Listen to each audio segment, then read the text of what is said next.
내 속 곧 내 육신에 선한 것이 거하지 아니하는 줄을 아노니 원함은 내게 있으나 선을 행하는 것은 없노라.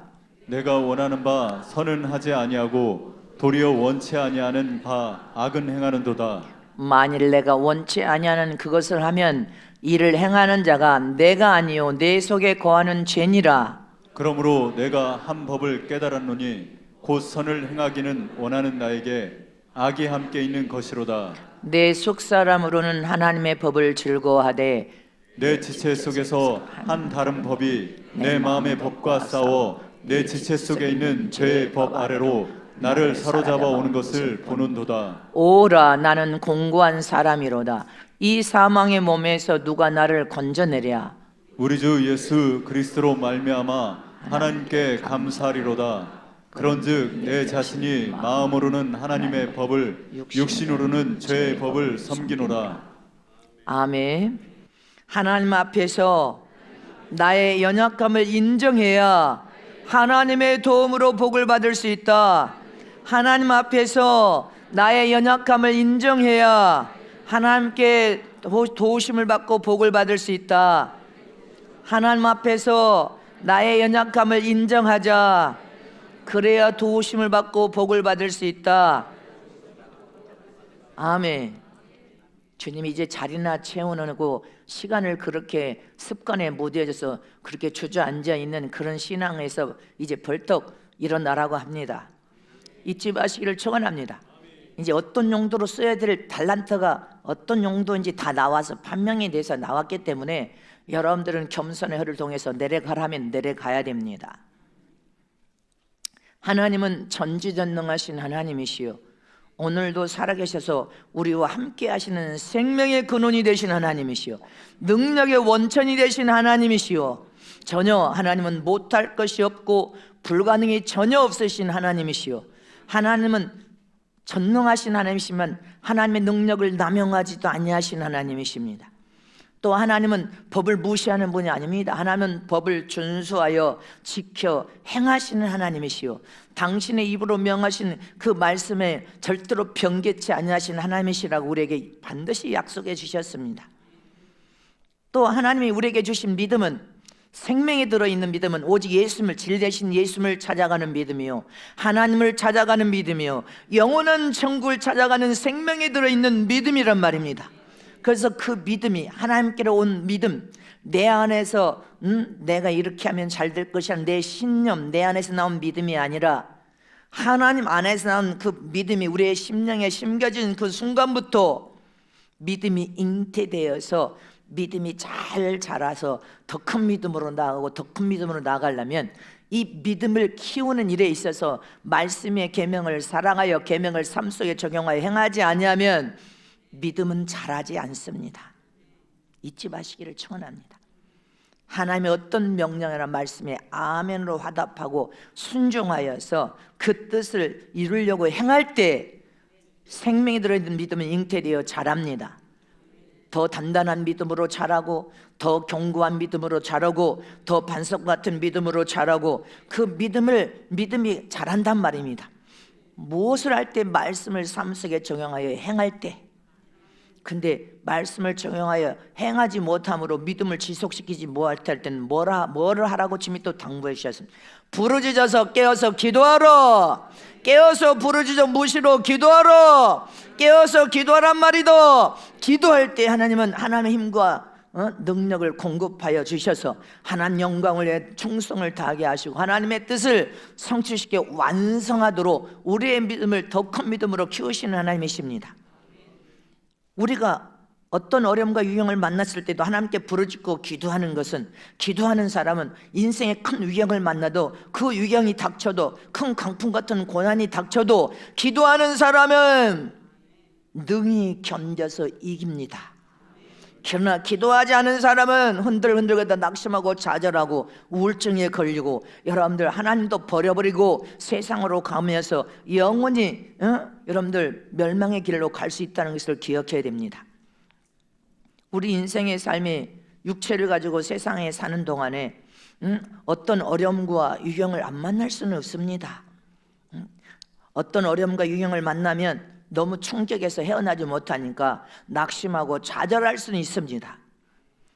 아무리 믿음이 좋은 여러분들 주의 종이라 할지라도, 지도자라 할지라도, 여러분들 주님의 여러분들 선지자라 할지라도, 인생의 삶에 큰 위경이 닥치면 큰 강풍 같은 여러분들 고난 앞에서 흔들흔들 거릴 수 있습니다. 그러나 부르짖고 기도하는 사람은 낙심해서 좌절한다 할지라도 금방 일어납니다. 우리 인생 여러분들이 크게 넘어진 것이 무엇입니까? 크게 넘어지면 다 시험 들게 되어 있습니다. 그래도 아무리 크게 넘어져도 깨어서 기도하면, 또 기도하면 욥처럼 여러분들 쓰레기더미에 버려졌다가 다 망한 욥처럼 또 털고 나올 수 있습니다. 요셉처럼 여러분들 돈 주고 팔려가서 형들이 돈 주고 팔아버렸어. 입고 간 그 옷 전부요 노예로 팔렸단 말이야. 아무것도 없어. 그래도 하나님을 경외하는 믿음을 통하여 부르짖고 기도하며 하나님을 경외하는 믿음을 가지고 하나님이 그의 삶에 함께 하시고 동행하시고 복을 가진 하나님의 사람이니 형통하도록 만들어서 국무총리 자리까지 올려버립니다.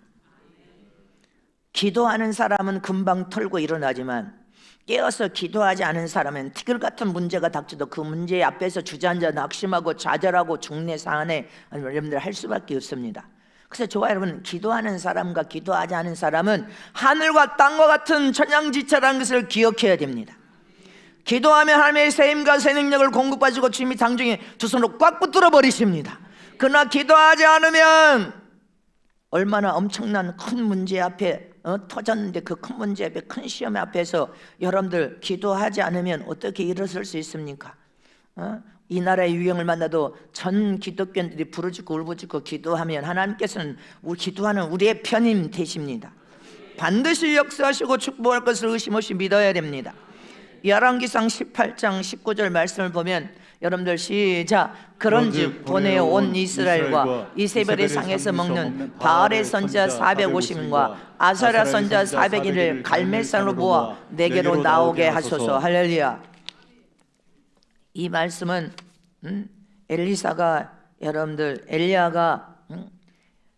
엘리야는 이 갈멜산에 가면 불의 제자예요. 불의 사자, 성령의 불의 사자. 불이 내렸어. 거기에 불의 사자요, 그 용맹스러움과 여러분들 하늘을 찌를 만큼 하나님에 대한 그 견고한 믿음을 가졌던 선지자가 바로 엘리야입니다. 아주 바알 선지자 450, 아사랴 선지자 쳐서 죽였습니다. 완전히 쳐서 죽일 정도로. 그래서 그 갈멜산은 불의 사자라고 그렇게 지금도 그곳에 성이 지어져서 불이 활활 타오르고 있습니다. 그런데 영적인 치열한 전쟁에서 불의 사자인 여러분들 엘리야가 하늘에서 불이 내려와서 그 용맹스러운 불의 사자도 또 다른 모습을 가졌다는 것을 기억해야 됩니다. 또 다른 어떤 모습을 가졌습니까? 왕의 왕후인 이세벨이 엘리야를 죽이겠다고 하자 어떻게 됐습니까? 그 죽이겠다는 말에 그 용맹, 불의 사자인 그 용맹이 흔적도 없이 사라져버리고 무서워서 도망쳐가지고 아주 힘없고 연약한 모습을 보였다는 것을 성경은 말해주고 있습니다. 노뎀나무 밑에서 하나님께 부르짖고 기도했지만 시작. 스스로 강야로 들어가 하룻길쯤 행하고 한 노뎀나무 아래 앉아서 죽기를 구하여 가로되 여호와여 넉넉하오니 지금 내 생명을 취하소서. 나는 내 열조보다 낫지 못하나이다. 아멘. 어마어마한 영적 치열한 전쟁을 치를 때는 불의 사자로 용맹스러웠는데 죽이겠다는 왕후의 그 말을 듣고 소식을 듣고 여러분들 광야로 줄다름쳐서 도망갔습니다. 그러나 그곳에서 뭘 했습니까? 하나님 앞에 자기 연약함을 자기의 나약함을 고백하며 부르짖고 기도하는 장면입니다. 이렇게 엘리야 선지자에게도 불의 사자와 그 용맹성도 있지만 이렇게 힘이 없고 연약한 모습, 두 모습을 볼 수 있습니다. 이처럼 인간들은 이런 두 가지의 모습을 다 가지고 있다는 것을 아무도 부인할 수 없다는 것입니다.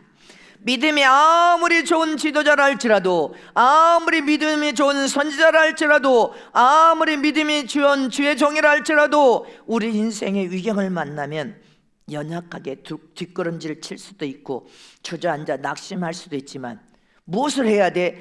기도하는 사람은 기도하게 되어 있단 말입니다. 하나님 아버지요, 나의 연약함과 약함을 가지고 있사오니 나를 도와주셔야 되겠나이다.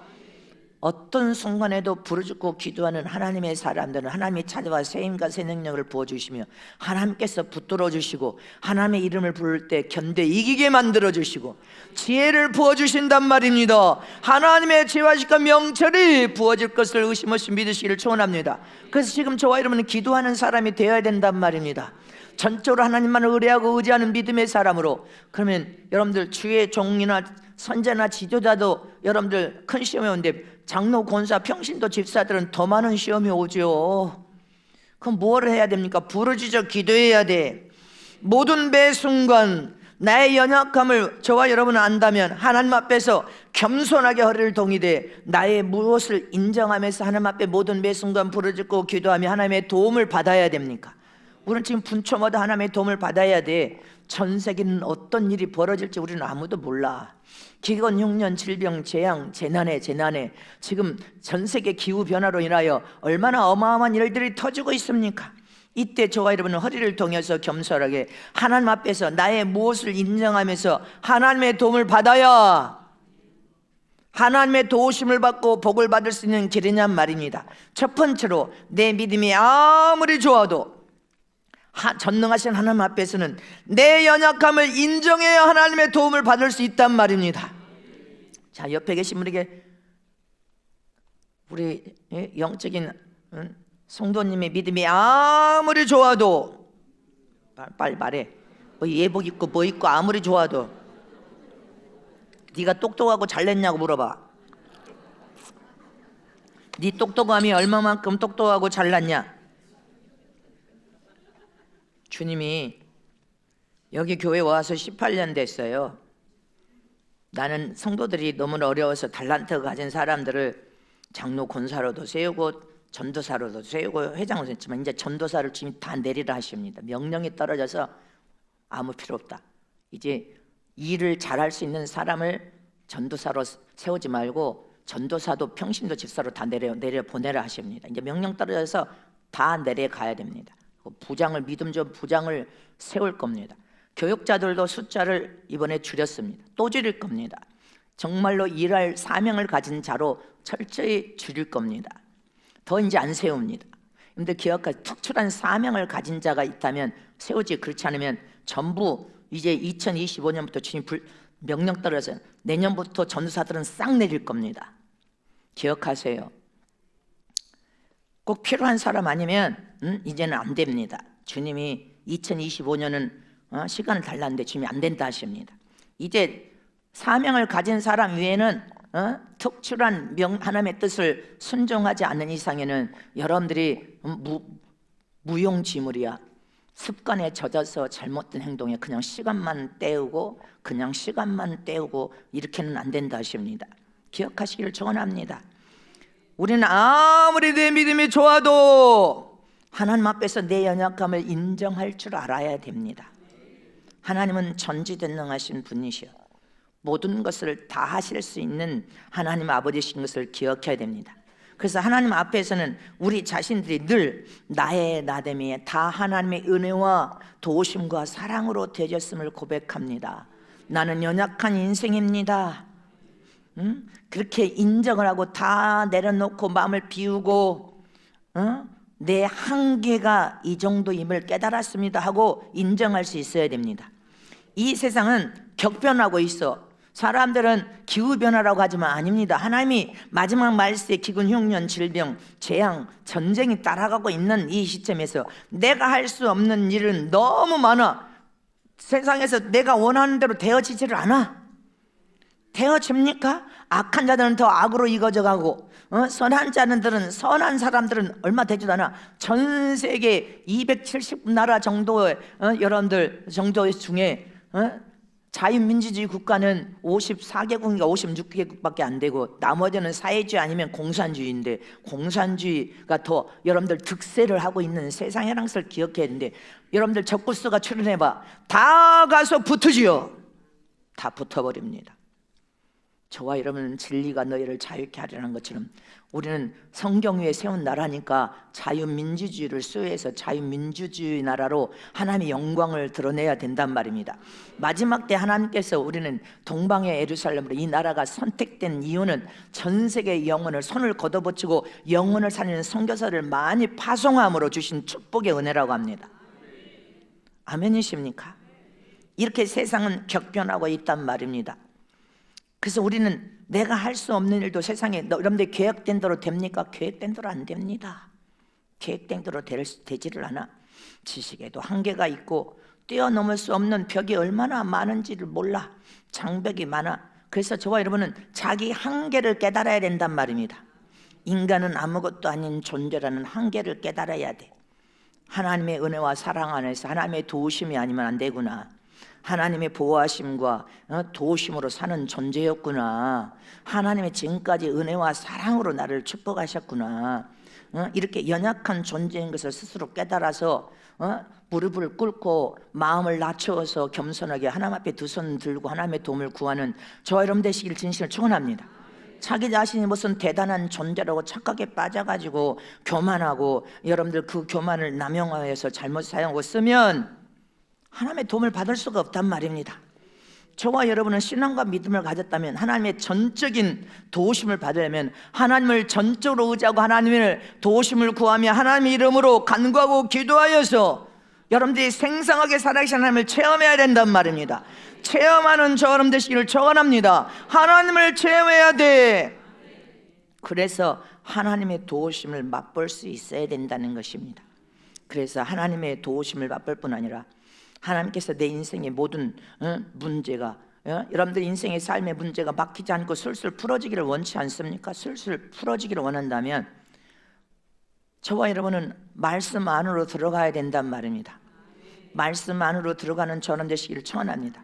우리 인생의 삶이 여러분들 세상의 삶을 통하여서 인격 안에 지성, 감정, 자유의지가 있고 육체라는 소위에 담뿍 들어있는 사람이 세상에 살다 보니까 우리는 신부단장하는 교회니까 더 속사람 것사람이 성화되고 변화되어자, 성화와 변화에다가 초점을 맞추고 하나님은 가장 기뻐하는 영혼을 사랑하는 일에 대해 초점을 맞췄는데, 아직도 여러분들 자기 성품을 보세요. 뭐가 나고 교만하고 고집이 세고 편견과 잘못된 습관과 부정적인 생각, 자기 자신의 고정관념에서 삐뚤어져 가지고 절대로 고침을 못 받고 있어. 질투와 잘못된 오해, 습관, 행동들이 그대로 들어있습니다. 고쳐지지를 않고 있어. 그래서 세상 사람들은 죽을 때까지 사람은 못 고친다는 말을 나는 인정하지 않습니다. 왜? 성령 하나님은 못할 것이 없는 분이시고, 하나님 우리 마음 성전에 내주하여 계셔서 우리 자유를 통하여 성령 하나님 도와주소서 도와주소서 하면 성령은 반드시 고쳐놓는데, 저와 여러분이 이 잘못된 습관과 행동으로 고침받지 못하고 있다는 것을 깨달아야 됩니다. 자리나 채우면 안 돼. 자리나 그게 자꾸 자리나 채우면 안 된단 말입니다. 하나님께 인정과 사랑을 받는 복 있는 성도들이 되시기를 진심으로 축원합니다. 믿습니까? 그래서 저와 여러분이 세상 사람들은 죽을 때까지 못 고침받는다. 근데 나는 아니야. 성령 하나님은 다 고쳐 놓으시더라는 것입니다. 성령 하나님은 못할 것이 없는 하나님이십니다. 죽은 자도 살려내신 하나님께서 우리의 마음은 성전에서 우리는 살아있는데 왜 우리가 자유의지를 통하여 결단하면 주님이 고쳐서 변화시킬 것을 믿으시기를 축원합니다. 제가 독일의 순복음교회, 독일의 여러 교회를 집회할 때 지금 독일에도 우리 선교사님들 선교비가 지금 몇 사람이 나가고 있습니다. 그때 갔을 때 500년 종교 개혁자들, 여러분들 종교 개혁을 했던 그 종교 개혁자들이 500년, 이 독일에서 500년 행사를 하는데, 500년 행사, 아주 대단한 사람들이 다 그 행사에 온다는 거예요.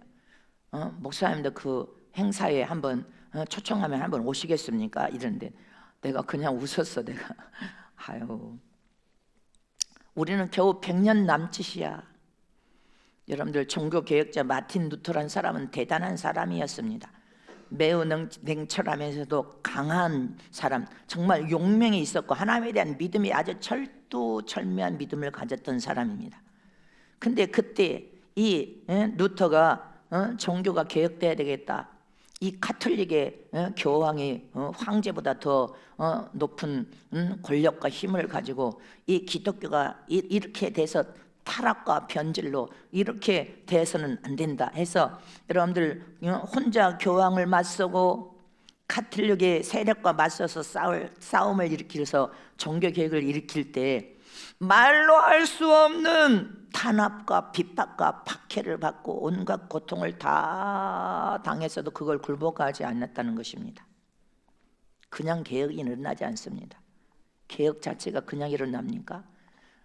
이스라엘은 집회를 가보니까 이스라엘은 수천 년 동안 신부단장을 유대인들은 하고 있는데 이방인들은 신부단장 자체를 말씀이 있는데도 못 깨달아가지고 이스라엘은 유대인들 교회 우리는 2000년부터 지금까지 신부단장 하고 있습니다. 이 신부단장이 말씀을 전하고 있는데 전 세계적으로 신랑이신 예수님을 기다리지만 이방인들은 신부단장에 대해서 신자도 모릅니다. 그냥 얼마나 기가 막히고 코가 막혀서 유대인들이 이방인들을 짓밟지요. 인정을 하지 않습니다. 근데 저는 이 신부 단장을, 신랑이신 예수님의 단장을 통하여 신부의 은혜와 복을 받게 하는 일에 있어서 여성인 저를 주님이 쓰셨으니 얼마나 엄청난 처음에 핍박과 박해가 있었습니까? 그러나 지금은 이제 보편화됐어. 잊지 마시기를 축원합니다. 이 마틴 루터가 가톨릭을 상대로 가톨릭 세력에 잡아 죽이려고 하고 교황의 세력에 맞서서 싸울 때 너무 핍박과 박해와 고통이 커가지고 낙심하여 좌절하여 집에서 주저앉아서 집에 방에 자기 책상에 있는 자기 방에 서재방에 파묻혀서 나오지를 않아. 남편이 무력감에 빠지고 낙심과 좌절하여서 주저앉아서 거기에서 틀어박혀서 밖을 나오지를 않으니까 아내가 보다 못해 내 남편을 어떻게 하면 일으켜 세울까 하는 생각 끝에 이제 지혜를 얻었습니다. 하루는 언젠가도 이 말 했어요. 상복을 입었어요. 상복을 입고 방에 틀어박혀서 나오지 않는 그 남편에게 나타납니다. 그러니까 남편이 깜짝 쳐다보면서 우리 가족 중에 누가 돌아가셨어? 이렇게 물으니까 아니요, 우리 가족 중에 돌아가신 분은 없습니다. 근데 어찌하여 상복을 입었어? 하나님이 죽었습니다. 하나님이 죽어서 내가 상복을 입었습니다. 그러니까 남편이 당신 그런 무슨 불경스러운 말을 하고 전능하신 하나님이 어떻게 죽을 수 있단 말이요? 하나님은 지금도 살아계시고 우주를 주관하실 뿐 아니라 악한 자의 악한 세력은 절대로 멸하고 심판하신 하나님이시요, 어제나 오늘나 동일하게 하나님이 살아계신데 어찌하여 하나님이 죽었다고 말하오? 남편이 그러니까 나는 당신이 하도 방에 처박혀서 낙심하고 좌절하고 주저앉아서 고통을 당하니까 당신이 믿는, 내가 믿는 하나님이 죽은 줄 알았어? 그때서 남편이 정신을 차렸다는 거예요. 그래, 하나님이 살아계신 하나님이신데 당신 말이 맞소. 다시 용기를 내어서 개혁의 깃발을 통하여 반드시 개혁을 여러분들 해냈다는 것입니다. 이처럼 하나님은 악한 자는 반드시, 악한 세력도 반드시 하나님은 심판하고 멸한다는 것을 기억해야 됩니다. 저와 여러분은 이 엄청난 역사, 종교 대개혁을 통하여 이 엄청난 역사를 통하여 가톨릭이 약화된 것입니다. 잊지 마시기를 축원합니다. 여러분들 교황은 음료로서 적그리스도를 세상에 출현시킬 잘하는 것을 우리는 잊어버리면 안 됩니다. 이렇게 우리는 아무리 믿음이 좋고 강력하고 여러분들 용맹스럽고 불의 사자라 할지라도 어려운 유경과 핍박과 강력한 여러분들 앞에 놓이면 흔들리게 되고 낙심하고 좌절할 수도 있다는 것을 기억해야 된단 말입니다. 이게 인간의 연약한 모습이기 때문에, 연약한 모습을 가진 너희 인간이, 그래서 전능하신 하나님 아버지가 필요하단 말이다. 하나님 앞에 부르짖고 간구하고 기도하며 하나님은 죽은 하나님이 아니시란 말이다. 너희 마음의 성전에 계신 하나님이 죽었냔 말이다. 여러분들 마음의 성전에 계신 하나님이 죽었습니까? 살아계신 하나님을 의지하여 도움을 구하면서 변화와 고침이 일어나야 되겠죠. 고침과 변화가 일어나시기를 진심으로 축복합니다. 고쳐서 변화가 일어나야 된단 말입니다. 무용지물처럼 시간만 때우고 자리만 채우는 자가 돼서는 안 된단 말입니다. 로마서 7장 15절에 보면 사도 바울이, 여러분들 오늘 본문에 얼마나 심한 갈등과 연약함을 고백하고 있는 장면인 것을 기억해야 됩니다. 시작. 나의 행하는 것을 내가 알지 못하느니 곧 원하는 이것은 행하지 아니하고 도리어 미워하는 것을 그것을 함이라. 아멘. 사도 바울은 대단한 바울이에요. 다메섹에서 하나님의 음성을 듣고 영적 세계를 체험한 사람이었습니다. 그런데도 뭐라고 고백합니까? 내 마음에서 원하는 것이 뭐예요? 하나님 영광을 위하여 복음 전파하고 영혼 살리는 일을 원하는데 원치 아니하는 것을, 육체가 원치 아니하는 것을 행하는데 마음에서 미워하는 죄가 쭉쭉쭉 올라오고 분노가 쭉쭉쭉 올라오고 여러분들 악함이 쭉쭉쭉 올라온 자기 자신의 연약함을 토로한 장면 아닙니까? 내가 이렇게 연약한 육체의 연약에 쌓여 있어서 이렇게 마음에 심한 갈등을 토로한 말씀인 것입니다. 바울도 자기의 연약함과 약점을 알고 있었단 말입니다. 로마서 7장 22절 23절 보시면 시작. 내 속으로는 하나님의 법을 즐거워하되 내 지체 속에서 한 다른 법이 내 마음의 법과 싸워 내 지체 속에 있는 죄의 법 아래로 나를 사로잡아 오는 것을 보는도다. 아멘십니까? 내 마음 중심에서는 하나님의 법을 즐거워해서 법을 지켜 행하며 하나님의 영광을 드러내면서 살고 싶은데, 그것이 간절한데 내 지체 속에 또 마음에 다른 한 법이 있어서 끊임없이 죄의 법 아래로 나를 끌고 가더라는 것입니다. 그래서 대립하여 싸우고 있다는 것을 고백한 것입니다. 마음 중심에서 충돌을 일으켜서 싸우고 있더라는 것입니다. 이처럼 우리 성전에는 여러분들 성령의 법과 육신의 소욕의 법이 있고, 겸손과 교만도 있고, 사랑과 미움도 있고, 겸손과 충성도 있고, 여기 불순종과 여러분들 불충성, 여기 다 마음에 있어. 우리 마음에. 근데 육체의 소욕을 다스려서 성령 이끌받는 성령의 사람으로 저와 여러분이 울뚝서지 못하면 이 마음에서는 날마다 전쟁이야. 심한 갈등을 통하여 날마다 싸움을 일으키고 있단 말입니다. 자, 고린도전서 15장 31절 말씀을 보겠습니다. 시작. 고린도전서 15장 시작. 형제들아, 내가 그리스도 예수 우리 주 안에서 가진 바 너에게 대한 나의 자랑을 두고 단언하노니 나는 날마다 죽노라. 바울은 내 마음에서 두 법이 치열한 전쟁을 치르고, 내 마음에서 나는 영원한 하나님 나라를 소망하면서 하나님의 법을 사랑하여 하나님의 영광을 위해 살고 싶은데, 육체에 또 다른 법이 있어서 나를 끊임없이 죄를 짓도록 하니 나는 날마다 죽노라. 나는 날마다 죽노라. 저와 여러분도 자기의 연약감을 하나님 앞에 인정해야 됩니다. 내 안에서 하나님의 뜻대로 살고 싶고, 더 성화되고 싶고, 하나님께 기쁨이 되고 싶고, 더 성숙해지고 싶은데 내 육체의 사람은 소욕, 육체 안에 육체의 소욕과 여러분들 성령의 속인데, 육체의 속은 끊임없이 죄를 짓기를 열망하여 죄 짓는 자를 끌고 가고, 시기질투, 미움, 분노, 여러분들 모난 성품, 고침받지 못하여 성숙하지 못한 여러 가지 부분들이 있기 때문에 성령 하나님의 도와주시옵소서. 나를 고쳐서 변화시켜 주시옵소서. 무시로 깨어서 기도해야 하나님의 세임과 새 능력을 통하여 육체의 소욕, 살아있는 사람을 십자가에 못 박아 죽일 수 있지 않겠느냐 하는 것입니다. 저와 여러분은 우리가 대단하게 똑똑하고 잘난 것으로 착하게 빠지면 안 됩니다. 나의 연약감을 하나님 앞에 인정하십시다. 그리고 하나님의 도움을 구하여 부르짖고 간구하고 기도하며 성령의 도움을 구해야 된단 말입니다. 성령의 도움을 통하 육신의 소욕은 십자가에 못 박아 나도 날마다 죽기를 원합니다. 날마다 죽을 수 있도록 도와주시옵시고, 내 영혼이 영적인 부유와 풍요를 통하여 성령의 이끌 받는 성령의 사람으로 살게 하여 주시옵소서. 저와 여러분이 성령의 이끌을 받아서 성령의 사람으로 살아야 영적으로도 성공하고 육신적으로도 성공하고 세상적으로도 성공한 가장 복 있는 인생이 됨을 믿으시기를 축원합니다. 두 번째로, 내가 믿음이 아무리 좋아도 하나님 앞에서 내 안에 두 법이 대립하지만 성령의 도움으로 살아야 영적 신앙생활을 성공할 수 있습니다. 보이는 육신의 사람이 있고 보이지 않는 영혼의 사람이 있습니다. 이 육체는 장막집이라고 해서 이 장막집 안에 진짜 참나인 영혼의 사람이 있습니다. 영혼의 사람이 진짜 참나고 육체는 영혼의 장막집인데 육체가 숨이 멎어 죽어도 영적 신앙생활도 다 끝나버리는 거예요. 그러나 육체가 살아있을 동안에 네 영혼을 위해서 영적인 성령 그러면 영적인 삶을 살아라는 것입니다. 육체를 희생시켜서라도 네 영혼이 형통하고 잘되기를 소원하며 네 육체 안에 육체의 소욕의 법을 죽여서 성령의 법에 대적하고 대립하지 말고 갈등을 겪으면서 네 마음의 전쟁터로 살지 말고 전쟁터를 끝날 방법이 있습니다.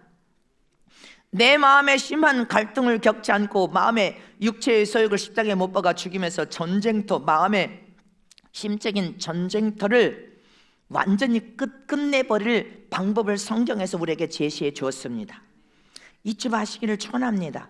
다시 봅니다. 로마서 7장 22절 23절 말씀을 보겠습니다. 시작. 내 속사람으로는 하나님의 법을 즐거워하되 내 지체 속에서 한 다른 법이 내 마음의 법과 싸워 내 지체 속에 있는 죄의 법 아래로 나를 사로잡아오는 것을 보는도다. 아멘십니까?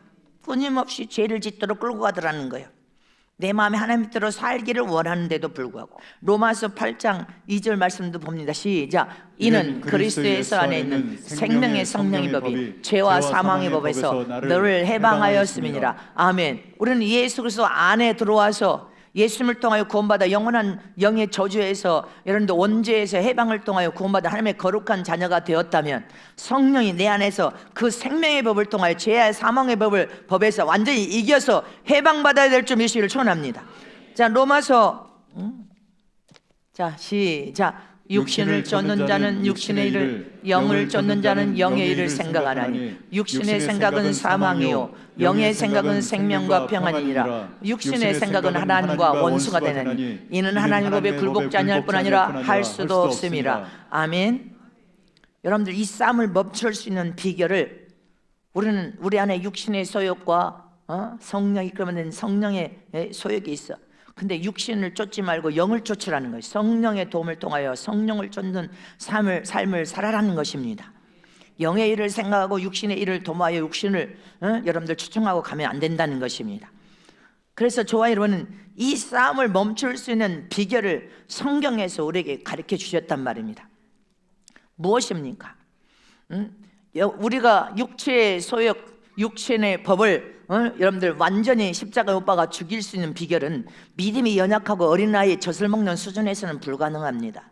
아이들 단계에서도 불가능합니다. 청년의 단계에서는 됐다 안 되지만 청년의 단계도 여러분들 여러분들 믿음이 단단한 믿음, 요지부동 흔들림이 없는 믿음, 장성한 믿음, 진리를 깨달아서 육신적인 삶을 십자가에 못 박아 죽이고 선과 악을 분별해 악을 모양을도 버리고 여러분들 진리의 말씀을 깨달아서 성령이 이끌받는 믿음의 삶을 살 수 있는 것은 먼저 믿음을 키워야 되고 하나님의 명령과 말씀에 믿음으로 순종하여서 말씀의 삶 속에 법을 행할 때 마음의 전쟁을 끝내버릴 수 있습니다. 믿음을 키워야 되고 하나님의 말씀을 삶 속에 적용하여 행함으로 행해야 됩니다. 그리고 하나님의 어떤 말씀이든지 순종할 때 겸손을 홀동해서 순종할 때 믿고 순종할 때 저와 여러분은 쑥쑥 성장하니까 성령의 또 음성을 통하여 들려진 말씀을 순종해야 되겠죠. 순종할 때 신기하고 놀랍게 육체의 소욕을 우리는 이길 수 있습니다. 선과 악을 분별하여 악을 모양으로 담지 않고 이길 수 있다는 것을 잊지 마시기를 축원합니다. 내 마음을 전쟁터로 만들지 않아 성령에 이끌받는 성령의 사람으로 선한 경주를 하면서 영적인 신령한 요소로 바꿔버려야 돼. 성령 안에서 부르짖고 기도할 때 하나님의 생명이 영광과 골수와 간지까지 생명이 넘쳐흐르고 그 생명 안에서 하나님을 경외하는 믿음이 견고하게 믿음을 키워야 되고 그 믿음은 말씀을 삶 속에 적용하여 행할 때 믿음이 커지고 믿음을 키울 수 있으니까 말씀의 법을 사랑하여서 하나님의 생명에 부어지면서 순종할 때 할렐루야 하나님의 약속의 말씀을 삶 속에 적용해 믿음으로 순종할 때 신기하고 놀랍게 여러분들이 쑥쑥쑥 성장하고 성장하여 성장해지면 죄도 10번 질 것 5번으로 줄여집니다. 5번 질 것도 3번으로 줄여지고 2번으로 1번으로 나중에는 줄여집니다. 이게 영적인 성숙한 자들이 할 수 있는 능력이란 말입니다. 육체의 소욕, 정욕을 죽일 수 있는 비결. 그래서 저와 여러분이 어린아이가 되면 안 된단 말입니다. 변화되지 않으면 안 된단 말입니다. 속사람 겉사람이 변화가 되어야 돼. 그리고 여러분들 하나님의 명령과 말씀이 선포되면 아멘하고 하답하여 되든 안 되든 순종을 배워야 성숙한 자로 이어질 수 있고, 마음의 전쟁대를 여러분들 전쟁을 종식시킬 수 있는 비결입니다. 저와 여러분은 더 영적으로 수준을 높여서 성숙하여지시기를 축원합니다. 육체의 소욕과 성령의 육체의 정욕의 법을 완전히 죽여서 성령의 소욕을 따라서 영의 일을 도모함으로 하나님의 영광을 드러내는 복 있는 삶을 사시길 축원합니다. 마지막 3번째로 하나님의 말씀의 법대로 사는 장성한 자들은 세상을 뒤집을 수 있는 능력과 위력을 가진단 말입니다. 세상을 누가 어린아이가 아닙니다. 그래서 훈련을 필요한 것입니다. 훈련을 통하여서 영적으로 장성한 자들이 세상을 뒤집지. 어린아이 젖을 먹는 자가 어떻게 뒤집습니까? 아이들 단계에서 어떻게 뒤집습니까? 청년의 당대는 영적으로 용맹성, 열정만 있지 다듬어지지 않고 영그러지지 않기 때문에 가서 들이받고 쳐받고 넘어지고 엎어지고 합니다. 그러나 영적으로 장성한 단계는 선과 악을 분별합니다. 그리고 훈련을 통하여서 여러분들 훈련을 통하여 하나님의 지혜와 지식과 명철을 가지고 성령의 이끌음을 받기 때문에 이런 사람들이 세상을 뒤집을 수 있습니다. 변화와 고침을 통하여 대개혁을 일으킬 수 있단 말입니다. 그래서 지도자는 리더십을 통하여 통솔력을 가진 자가 지도자가 될 수 있단 말입니다. 남성교회에서도 통솔력이 있는 사람을 회장으로 세우는 거예요. 장로회에서도 좀 통솔력을 가진 사람을 이제 세우는 겁니다. 여성교회에서 통솔력이 있는 사람을 그나마 거기에서도 제일 나은 사람, 영적인 성장과 수준을 통하여서 성숙한 자가 그렇게 할 수 있으니까 성숙한 자를 세우는 거예요. 성숙하지 못한 미숙한 자를 세우면 다 미숙한 자로 만들어버리기 때문에 안 되는 것입니다. 사도행전 17장 2절 7절 여러분들 이 말씀이 보면 시작. 바울이 자기의 교회로 저에게로 들어가서 새 안식일의 성경을 가지고 강론하며 뜻을 풀어 그리스도가 해를 받고 죽은 자 가운데서 다시 살아야 할 것을 증명하고 이르되 내가 너에게 전한 이 예수가 곧 그리스도라 하니 그 중에 어떤 사람 곧 경건한 헬라인이 큰 무리와 적지 않은 귀빈도 고난을 받고 바울과 실라를 쫓으나 그러나 유대인들이 시기하여 저 자에 어떤 괴악한 사람들을 데리고 때를 지어 성을 소동케 하여 아손의 집에 달려들어 저희를 백성에 끌어내려고 찾으니. 아멘. 여기 보세요. 성을 소동케 하고 뭐로 바울이 여러분들 뭐로 성을 소동케 했습니까? 다른 말로 하면 복음을 통하여 성을 소동케 했다는 것은 여러분들 성을 뒤집었다는 것입니다. 뒤집혀서 뭐로? 천국 권세에 있는 복음을 통하여서 가는 곳곳마다 성에 들어가고 말에 들어가니까 그것을 뒤집어 버렸다는 거예요. 소동을 일으켰다 이 말도 다른 말로 하면 뒤집었다 이 말인 것입니다. 뒤집혀서 복음을 통하여서 많은 사람들이 변화와 고침이 일어나더라 이 말인 것입니다. 영적으로 성숙한 자, 장성한 자는 뒤집어야 된단 말입니다. 자리나 채우고 주저앉아 있는 자가 아니야. 자리나 채우고 있는 자가 아니라 뒤집어. 복음 뭐로? 천국 권세 있는 복음으로 뒤집는단 말입니다. 나라도 뒤집어야 돼. 뭘 통하여? 복음으로. 권세 있는 천국 권세 있는 복음을 통하여 들어가는 곳곳마다 뒤집어지는 역사. 사람에게도 복음을 선포하면 그 사람이 뒤집어져서 변화가 되는 역사가 일어나야 된다는 것입니다. 뭐로? 복음으로. 권력으로? 부귀영화 돈으로? 아닙니다. 하나님의 말씀이 법대로 살면서 장성한 자는 천국 권세 있는 복음을 통하여 세상을 뒤집고 가정도 뒤집고 여러분들 사회도 뒤집고 개혁과 변화를 일으킬 수 있는 통솔력과 리더십을 가진 자는 장성한 자란 말입니다. 어린아이 수준을 가진 자가 아닙니다.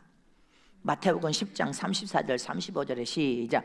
내가 세상에 화평을 주러 온 줄로 생각지 말라. 화평이 아니요 검을 주러 왔노라. 내가 온 것은 사람이 그 아비와 딸이 어미와 며느리가 시어미와 불화하게 하려 함이니. 아멘십니까? 주님이 오신 것은 여러분들 생명 안에서 하나님의 자녀들에게는 평강을 부어주시지만 마지막 말세에는 화평을 주러 온 것이 아니라 검을 주러 왔다는 것입니다. 잊지 마시기를 축원합니다. 믿지 않은 가정들, 믿지 않은 남편이나 아내는 불화하게 돼 있어. 그래서 믿는 사람은 믿는 사람을 지금 만나야 돼. 마지막 때 주님은 세상에 화평을 주러 왔다고 너희들 착각하지 말라는 거예요. 화평이 아니라 검을 주러 왔는데 여러분들 믿지 않는 부부간에도 불화가 일어나고, 그래서 믿지 않는 남편을 이제 만나면 안 돼. 결혼도 불신자 만나면 불화는 더 가정화될 수밖에 없어. 믿지 않는 가족들도 명절을 만나면 치고받고 싸웁니다. 그래서 저와 여러분은 예수 안에서 하나님 주신 생명 안에서 평안을 누려야 되고, 할렐루야.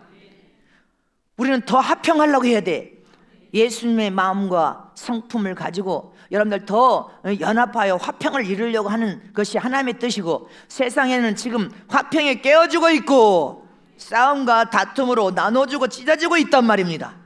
이것이 마지막 현상이라는 것을 기억해야 된단 말입니다. 그러나 우리는 이 나라 이 민족을 위해서 기도하여서 어떻게 하든지 하나님께서 역사하실 수 있도록 기도를 해야 된단 말입니다.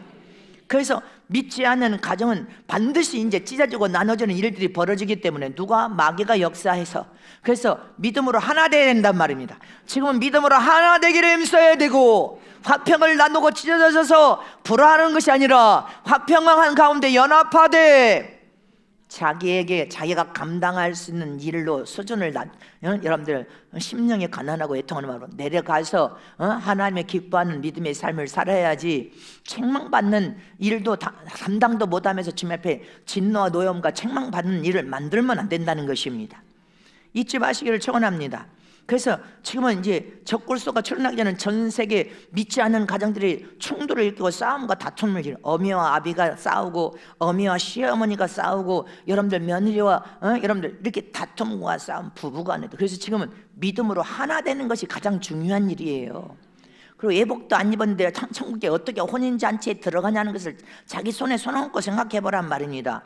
이스라엘 유대인들은 이방인들을 발의 때처럼 생각해. 이스라엘 백성들은, 유대인들은 여러분들 신랑을 오실 것을 생각해 감람산에다가 묘비 2만 불 주고 그 하나 들어가기를 힘쓰면서 주님 오실 것을 사모하며 신부단장을 이미 계속하고 있는데, 이방인들은 신부단장 자체를 몰라.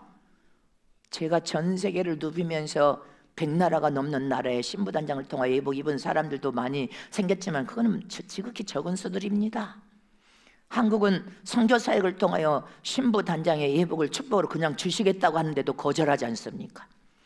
신부 될 자는 그래서 있단 말입니다. 하나님의 신부 될 자는 길을 열어서, 영적인 신령한 요소가 있는 사람들은 내가 영적 신랑신 예수님을 만나 영원한 천국에 들어가고자 하는 마음이 가득 차니까 달겨붙어서 지금 딱 붙도록 만들어버리셔. 신부 단장도 다 신부가 되냔 말입니다. 기독교인이라고 다 신부가 되냔 말입니다.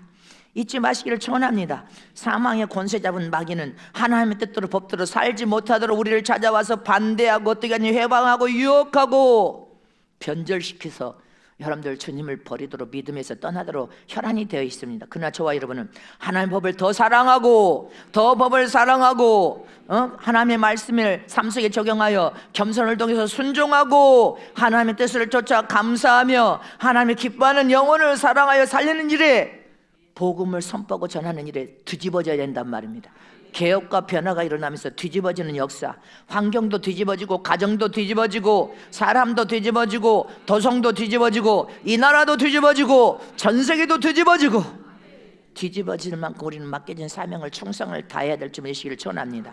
자리만 채우고 있으면 필요 없어요. 자리만 채우고 1년 360을 자리만 채우고 여러분들 있으라고 주님이 직분을 주는 것이 아니란 말입니다. 요한복음 14장 12절 말씀하고 마칩니다. 자, 요한복음 14장 12절. 나를 믿는 자는 나의 하는 일을 저도 할 것이요 또한 이보다 큰 것도 하리니. 할렐루야. 다 같이 합독하시면 시작. 내가 진실로 너에게 이르노니 나를 믿는 자는 나의 하는 일도 저도 할 것이요 또한 이보다 큰 것도 하리니 이는 내가 아버지께로 감이니라. 예수님이 주님의 뒤를, 각자 십자가를 짊어지고 주님 뒤를 따라오라고 했습니다. 주님 뒤를 따라가는 사람들, 하나님 주신 생명이 들어있는 믿음을 가진 사람들은 주님이 하신 일도 할 것이고 주님보다 더 큰 일을 하리라. 이게 주님께서 우리에게 맡겨진 사명인 것입니다. 네 믿음만 겨우 유지하여서 간들간들 유지하여서 그렇게 살다가 죽어서 오지 말고 네게 맡겨진 사명을 완수하여서 주님보다 더 큰 일을 하고 오라는 것입니다.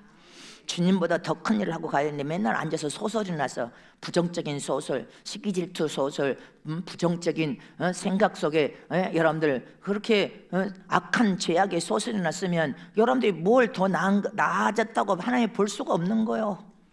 긍정적인 믿음을 가지고 주님이 내게 맡겨준 일이 무슨 일인가? 주님보다 우리는 더 큰 일을 감당하다가 세상을 뒤집는 복음을 통하 천국 권세 있는 복음을 통하 뒤집히는 일을 통하여 변화와 고침을 일으키다가 주님이 부르시면 우리 모두가 다 첫째 벌에 들어가시기를 축복합니다.